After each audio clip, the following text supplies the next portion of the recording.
Hello bro. ஆமாமா நான் தான் அந்த காஜிக்சனை உள்ள அனுப்புறத பத்தி பேசிருந்தோம் பாத்தீங்களா? ஆமா ஆமா, உள்ள அனுப்பாது. வேண்டாம் வேண்டாம், ஐயோ வேண்டாம் வேண்டாம் வேண்டாம். ஏன்னா அக்கா வந்து ஒரு ஃபார்ம்ல வந்திருக்காங்க நினைச்சேன். அக்கா ஒரு டிஃபரெண்டான ஃபார்ம்ல வந்திருக்காங்க. அக்காவை அர்ச்சனா அடிக்கணும் தான் வந்திருக்காங்க போல, நிக்சன் அடிக்கல. எனக்கு தெரிஞ்சு நிக்சன் உள்ள அனுப்பினா நிக்சனை பெரிய தியாகியா மாத்தினாலும் மாத்திருவோம் நமக்கா. ஆனா உள்ள அனுப்பாதீங்க ப்ரோ. ஆமா வேணாம் வேணாம் ப்ளீஸ் ப்ரோ. சரி ரொம்ப நன்றி நன்றி நன்றி. வணக்கம் மக்களே. நம்ம எதிர்பார்த்த மாதிரி பிக் பாஸ் 3வது ப்ரோமோ வந்துட்டு, அந்த ப்ரோமோல பாத்தீங்கன்னா நம்ம எதிர்பார்த்த சம்பவம் தான் நடந்திருக்கு. நான் 2வது ப்ரோமோலே சொல்லியிருந்தேன், அக்கா ஒரு ஃபார்ம்ல வந்திருக்காங்க. மேபி நிக்சன் வீட்டுக்கு வந்தவங்க நிக்சனை போட்டு அடி புரட்டிடுவாங்க, மாயா சேர்த்து புரட்டுவாங்க நான் நினைக்கிறேன். பட் அதுல ஒரு இக்கு வச்சிருந்தேன். மேபி இவங்க 60 கேமரா முன்னாடி தானே பேசினா, 60 கேமரா முன்னாடி நான் பேசிக்கிறேன் அப்படிலாம் சொல்றத பார்த்தா அதுல ஒரு இக்கு இருக்கு.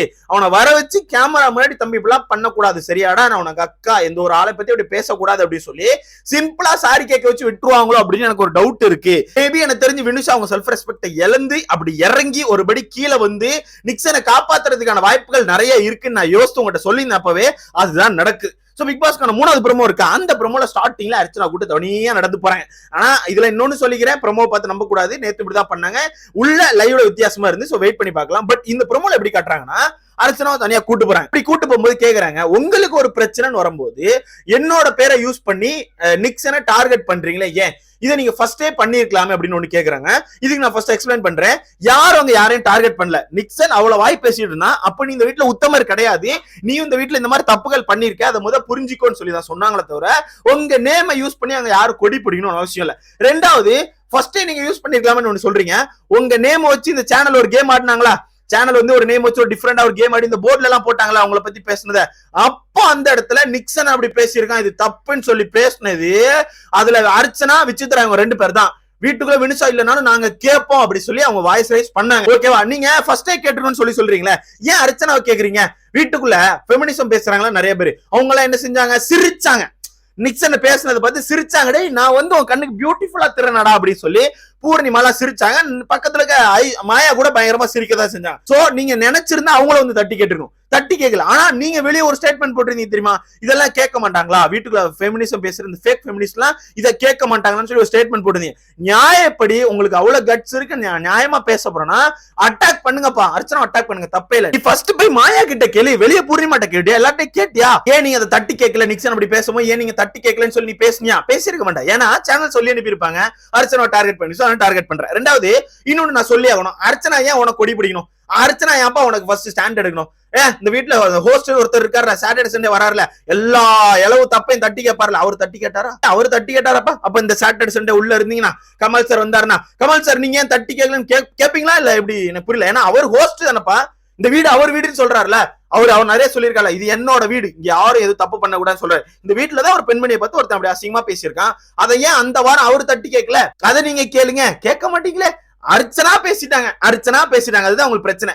அப்ப அந்த இடத்துல திருப்பி இன்னொரு பாயிண்ட் வர, அவனை வந்து மன்னிப்பு கேட்க சொன்னீங்க. ஃபர்ஸ்ட் நீங்க பேசும்போது அவனை என்ன சொன்னீங்க, அந்த டாஸ்க் வந்துச்சுல, வீட்டுக்கு வந்து அந்த போர்ட்ல போட்டிருப்பாங்க, அந்த போர்ட்ல வந்து மேட்டர் அப்பவுமே அர்ச்சனா வந்து பயங்கரமா மிரட்டி இருப்பாங்க. அந்த பிரச்சனை வேற மாதிரி போயிட்டு, நீ சின்ன பிள்ளைத்தனமா ஏதோ பண்ணிட்ட, ரொம்ப டிஃபரெண்டா பண்ணிட்ட, வேற மாதிரி போயிட்டு நீ மன்னிப்பு கேளு, மக்கள் கிட்ட சிம்பிளா ஒரு மன்னிப்பு கேட்டுனா கூட பரவாயில்ல அப்படி சொல்லி மக்கள் கொஞ்சம் மறந்துடுவாங்க. ஆனா அதுல ஒரு பாயிண்ட் ஆட் பண்ணியிருந்தாங்க, நீ வெளியே வினுஷாட்ட போய் டைரக்டா பார்த்து மன்னிப்பு கேட்கணும் அப்படி சொல்லியிருந்தாங்க. நீங்க அந்த பாயிண்ட விட்டுட்டு மக்கள் கிட்ட மன்னிப்பு கேட்டுருங்க, மக்கள் மறந்துருவாங்கன்னு சொன்னீங்க. அது எனக்கு கஷ்டமா இருந்துச்சுன்னு சொல்றேன்.